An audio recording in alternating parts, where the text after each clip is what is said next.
El espacio exterior, conformado por millones de galaxias, constelaciones, sistemas y planetas, incluso algunos como el nuestro. Este es infinito y siempre está en expansión. Aún así, la humanidad ha conseguido conocerla en mayor extensión de lo que conoce a las profundidades de nuestro propio universo marino.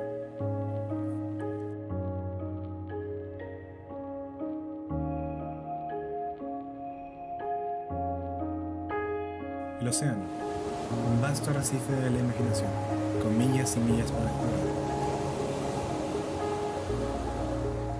Inimaginables formas de vida, y todo cubierto por un manto de oleaje que agita las ansias de los marineros y despierta el hambre del saber en los estudiosos que desde la costa miran.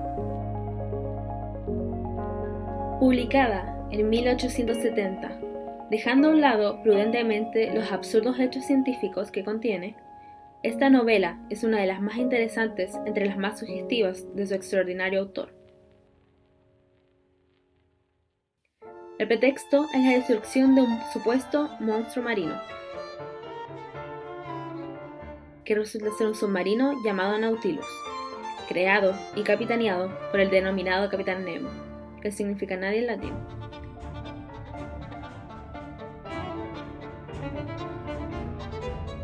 Su prodigiosa nave, cuyos ventanales permiten admirar los más variados paisajes abismales. Magníficamente alumbrado en su interior, seguimos perplejos ante la travesía del submarino por debajo de los hielos del Polo Sur. Las cacerías en el fondo del mar, con los hombres provistos de escafandras y valiéndose de unos fusiles con balas eléctricas. La utilización de algas y especies marinas como alimento son pilares vitales para la vida bajo el agua.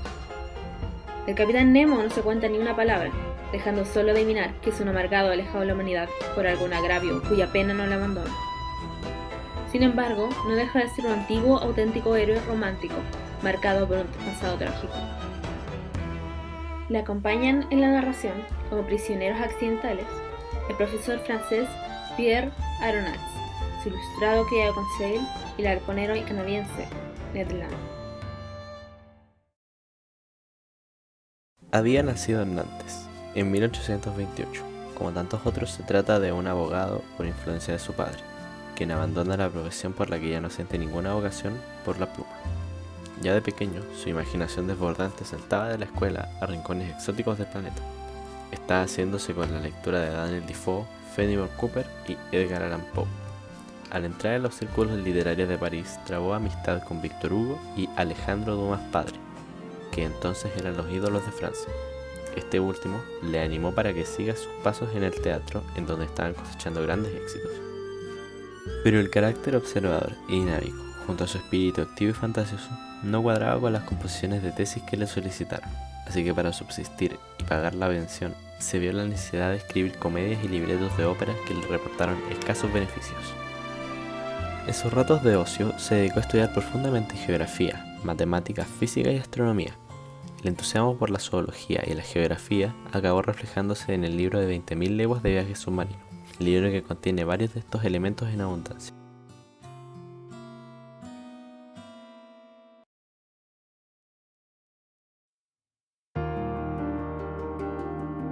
Este libro se considera un clásico de la literatura universal, gracias a sus extensos temas avanzados para su época, que consiguen enriquecer de conocimientos profundos sobre variadas materias a sus lectores, al presentarnos en uno de los libros que se convertiría en un antecedente importante para lo que se convertiría en la ciencia ficción. Asimismo, se gana el título con una trama atrapante. Los paisajes descritos junto a los mitos marinos más famosos de nuestra historia crean una trama interesante, capaz de cautivar a los lectores a internarse a una aventura sumergida. A continuación, explicaremos las preguntas que deben estarse preguntando ahora mismo.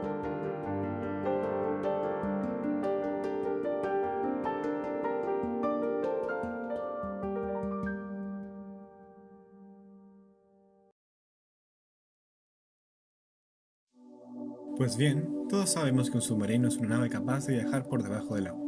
Se consideran submarinos únicamente los de la clase atómica, pues estos son los únicos con la capacidad de mantenerse bajo el agua por periodos de tiempo casi indefinidos. Pero eso nos lleva a más preguntas, como la siguiente. El inicio de los submarinos. Se trata de un invento bastante antiguo, aunque no ha sido hasta principios del siglo XIX que el submarino tomó aproximadamente la forma que hoy conocemos. Los primeros registros del uso de estos vehículos datan del siglo XVII, cuando los cosacos utilizaron una barca sumergible para llevar a cabo misiones de reconocimiento e infiltración. Pero el primer sumergible del que se tiene información fidedigna fue construido en 1620 por un holandés al servicio de Jaime I de Inglaterra, llamado Cornelius Jacobson de Dever. Estos prototipos fueron probados en el río Támesis entre 1620 y 1624. Por supuesto, y como no podría ser de otra manera, los militares advirtieron rápidamente el potencial que podían tener esos sumergibles, lo que hizo que a partir de allí su desarrollo fuese mucho más rápido. Al ver su potencial, la evolución de los submarinos partió a partir de la barca cosaca del siglo XVII llamada Chaika. Esta fue usada bajo el agua para misiones de reconocimiento e infiltración. Este artefacto podía ser sumergido fácilmente, de manera que la tripulación pudiera respirar bajo ella. Se sabe que el primer intento de navegación submarina fue en España en el siglo XVI. Según un informe publicado en 1562, 2 griegos entraron y salieron varias veces del fondo del Tajo ante la presencia del emperador Carlos V, sin mojarse y sin extinguirse el fuego que llevaban en sus manos. Este hecho supuestamente tuvo lugar en el río Tajo, cerca de Toledo, la ciudad española. El primer sumergible de cuya ejecución se tiene información fidedigna y se sabe 100% que fue así, fue construido en 1620 por Cornelius Jacobson Drevel, un neerlandés al servicio de Jaime I de Inglaterra. Estaba propulsado por medio de remos. Si bien su naturaleza exacta es objeto de cierta controversia, algunos afirman que era simplemente una campana remolcada por una barca.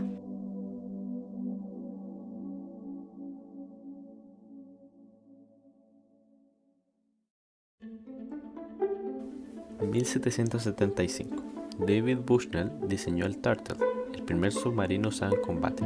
Mediante un destornillador fijaba bombas en los cascos de los barcos enemigos. En 1867, el primer submarino con motor a vapor, el Ictíneo II, fue diseñado por Narciso Monturiol, ingeniero español. Podía estar hasta 8 horas a 50 metros de profundidad. 1888. En este año se creó un submarino cuya innovación fue la presencia de un motor eléctrico. En 1918, la Marina estadounidense y británica comienzan a usar el sonar para localizar submarinos. En 1943, gracias a un snorkel, una nave alemana pudo recargar baterías y obtener aire a una gran profundidad. 1954. En la película 20.000 leguas de viaje submarino se hablaba de un submarino nuclear como este. Un año más tarde se convirtió en realidad. 1960. Un submarino logra alcanzar el abismo Challenger, el punto más profundo del océano. Ahora que ya conocemos sobre la historia de estas naves, nos podemos internar en la incógnita de su funcionamiento. Los submarinos son capaces de navegar bajo el agua ya que su flotabilidad es neutra, al contrario que los barcos actuales. El submarino flota semisumergido en su estado normal, y hay unos tanques en el casco que pueden llenarse de agua o de aire, mediante potentes bombas eléctricas. A más agua, más se hunde, con más aire, flota. Puesto que el agua se comprime con la profundidad, el casco se aplasta. Los submarinos necesitan un sistema de control constante de su trayectoria en las 3 variables del espacio. La inversión en un submarino está relacionada con un principio tan antiguo como es el de Arquímedes. El principio de funcionamiento se basa en la búsqueda de un equilibrio entre el peso del buque que tiende a hacerlo hundir y el empuje hidrostático que tiende a hacerlo flotar. Y el principio es el siguiente. Un objeto flota si el empuje hidrostático es mayor que el peso. Un objeto se hunde si el empuje hidrostático es menor que el peso. La intensidad del empuje hidrostático es proporcional a la masa del agua que desplaza las partes sumergidas del objeto. Un objeto flota si la masa del agua desplazada es mayor que su propia masa. Un objeto se hunde si la masa del agua desplazada es menor que su propia masa. La historia del descubrimiento del principio de Arquímedes también es curiosa. Al entonces tirano de Siracusa le habían regalado una corona de oro, pero él no estaba muy seguro de que no le hubieran puesto plata u otros materiales que fueran menos valiosos. Por lo que él mandó a su sabio de cabecera para adivinar si la corona era en efecto de oro. Y Arquímedes, cuando en un momento dado tomaba un baño para evadirse de las presiones del poder, notó que el nivel del agua subía al meterse en la tina. Esto le habría dado pie a resolver el enigma de la corona, sumergiéndose y comparándola con una pieza de oro del mismo peso. Si ambas hundían al mismo ritmo, la corona era de oro. Si esta tardaba más en hundirse, tenía impurezas. Lo que es más certero es que el matemático formuló su principio. Cuando un cuerpo se sumerge en un fluido, recibe un empuje de abajo hacia arriba que equivale al peso del volumen de fluido que desplaza.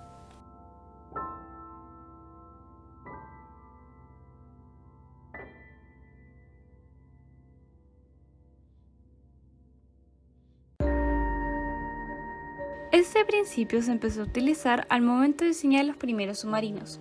Aproximadamente unos 2000 años más tarde, se utilizó este principio de la inmersión, y hasta hoy. Cuando un submarino está en la superficie, puede explotar, a pesar de ser un armazote de metal y de aspecto un poco ligero, porque en realidad su peso es menor al volumen de agua que desplaza. Como el agua que desplaza pesa más que el submarino, este se mantiene a flote por el principio de Arquímedes. Para la inmersión, lo primero que tienen que hacer estos monstruos marinos es sencillamente aumentar su peso, para que éste sea superior al del agua que desplazan. Una vez conseguida esta meta, comienzan a hundirse, como si fueran una figurita de metal sólido. Para controlar su peso, los submarinos cuentan con una serie de depósitos llamados lastres. Estos son espacios huecos que se encuentran repartidos por el casco y en contacto con el exterior. Cuando se da la orden de inmersión, se abren estos depósitos, normalmente llenos de aire, para que el agua entre en ellos. Al cambiar agua por aire, el peso aumenta y esto fuerza la inmersión. Una forma gráfica de entenderlo es imaginar al submarino con dos cascos. Muchos guardaban esa estructura, uno exterior y otro interior, que engloba todas las habitaciones y salas. Entre ambos hay un espacio hueco, una especie de cámara de aire. Al llenar con agua este espacio, el peso del submarino se incrementa y se va hundiendo. A la hora de subir a la superficie, los depósitos de lastre se vuelven a llenar de aire, expulsando el agua que hay en ellos. Este proceso se suele hacer mediante la introducción de aire a presión, que tiene la suficiente potencia para desalojar al agua. De nuevo, el peso del navío desciende y termina siendo menor al del volumen del agua que desplazaba.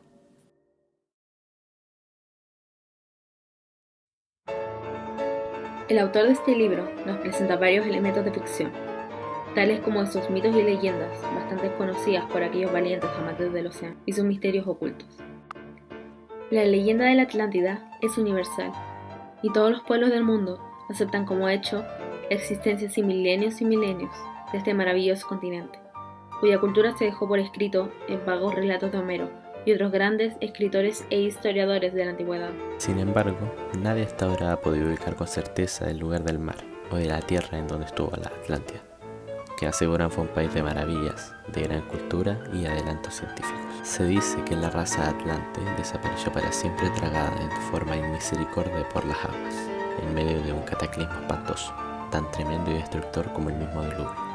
Y sin embargo, relatos y leyendas aventuradas hacen suponer que algunas razas y pueblos que llegaron a Mesoamérica, especialmente la maya, fueron originarios del continente perdido.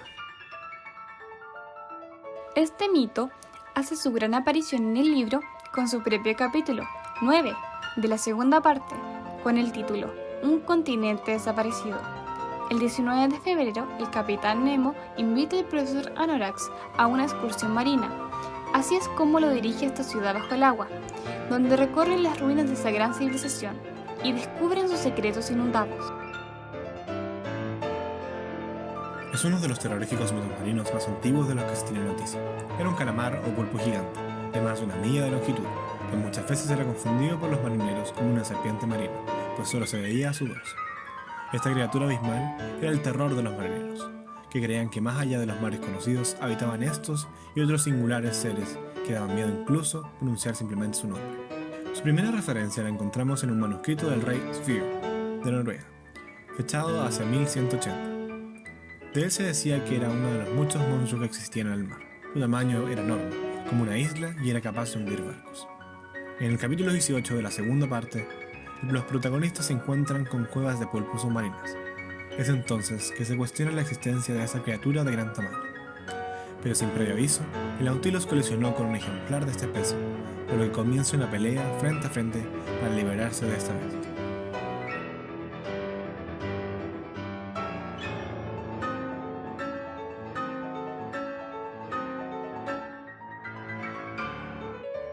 Es una novela del escritor norteamericano Herman Melville, publicada en el año 1851 y convertida hoy en un clásico de la literatura occidental. Cuenta la historia del barco ballenero Pequod a cargo del capitán Ahab, decidido a cobrar venganza contra una legendaria ballena blanca que hunde barcos. Esta es conocida como Moby Dick.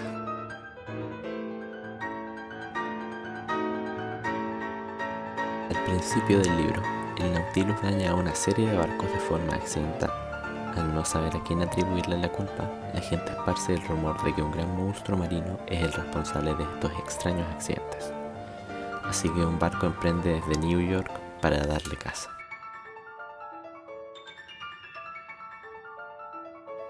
Julio Verne, al publicar su obra 20.000 leguas de viaje submarino, logró crear una nueva concepción acerca del océano y sus misteriosas, inexploradas profundidades.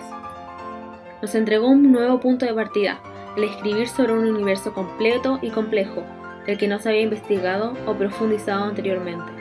Este aporte que entrega el libro a los estudios oceanográficos desde entonces es extenso, a pesar de que al momento de su publicación había mucho escepticismo acerca de lo que era el océano, causado por los miles de mitos y leyendas de lo que se encontraba en este abismal cuerpo de agua, que causaban el desconfiar de los más valientes. A pesar de ser una época de descubrimientos e investigaciones, es un libro muy adelantado a su época, lo que causó furor a los científicos de aquel entonces, quienes no conocían lo suficiente para valorar los conocimientos presentes en el libro. Incluso en nuestros tiempos actuales, hay temas presentes en este que siguen siendo foco de investigación de los intelectuales, quienes siguen buscando respuestas a las preguntas planteadas por Verne. Es así que nos seguimos cuestionando los miles de secretos que nos oculta nuestro universo marino, al que seguimos sin conocer en su totalidad, aquel que seguimos estudiando y admirando desde su orilla, con su impredecible vaivén del oleaje, mientras nos preguntamos, al igual que Verne hace más de un siglo, ¿cuándo terminaremos de conocer las constelaciones de estrellas y corales de este universo sumergido?